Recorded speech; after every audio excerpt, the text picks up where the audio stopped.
In 2005, I suffered a brain injury. My brain started to bleed inside my skull, so it's an aneurysm or a stroke. David McGuire has taken a break from his run across Canada to talk about brain injuries to roughly 600 grade 10 students at Kelowna Senior Secondary.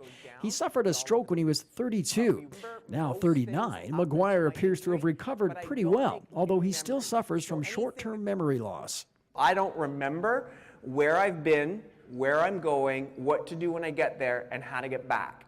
But that's pretty minor compared to the serious situation he found himself in when he ended up in a coma for 9 days in 2005. They had told my family, don't expect him to wake up. With the amount of damage that I had in my skull, they really didn't expect me to wake up and walk or talk again. They cut this portion of my skull out, everybody can see it, and put it in liquid nitrogen. So while I was in the hospital, I could actually touch my brain. And yeah, I know. I thought it was the coolest thing ever.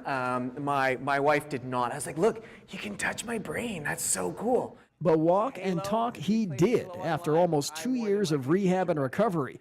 And he didn't just walk, he ran. Now he's on the run of a lifetime. The new Westminster native is almost home on his run across Canada. He's already logged 7,000 kilometers, a marathon a day, since he left St. John's, Newfoundland on April 1st.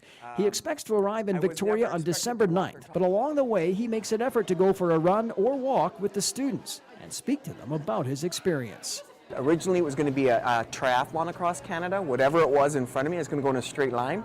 I'd hike it, I'd climb it, I'd swim it, but that didn't pan out too well.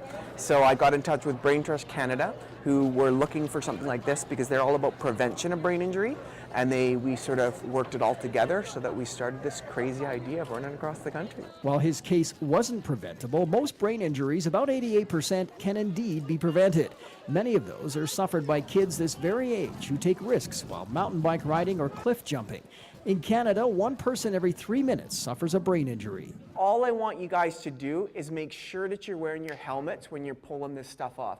Go and do it. Be nuts, be crazy, but please protect your head. You know, if you break a leg, it can be fixed. You can replace a heart. You can't replace the brain. At 88%, if we can cut that down, that leaves so much more resources for the brain injuries that are unpreventable, such as mine or a stroke or an aneurysm or something like that, right? So that was the message to get out there. It was really empowering, and it really makes you think of what people have to go through.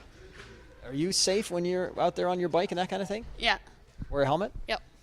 I honestly try to wear a helmet. Everybody kind of looks at you like, why are you wearing a helmet? Because nobody thinks it's cool, but if that's going to save your life, then you'd rather look funny than end up dead, you know. The students went for a walk or run around the block with McGuire. Perhaps surprisingly, running wasn't something the one-time avid video gamer did before his stroke.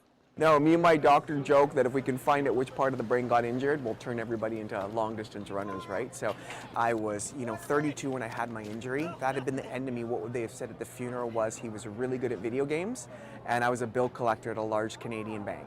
And I just thought there was a little bit more to life than that. This was a second chance of life. There are several ways you can help out Brain Trust Canada. The easiest way is through the Run to Remember website, where you can also follow McGuire's progress on his cross-country run. People can text BRAIN to 45678 and make a $5 donation through their text to their phone. They can go online and purchase a kilometer as well. And my favorite is they're more than welcome to come out for a run with me. So even the reporters, I'm down with it. Maybe next time, David. I forgot my jogging gear. McGuire is certainly a good-natured guy, and he likes to joke about his memory loss. He says it keeps him going on his long trek. So I just forget that the run started, so they just keep telling me, today's the day, right? So, and all my friends tell me I owe them $20, so yeah.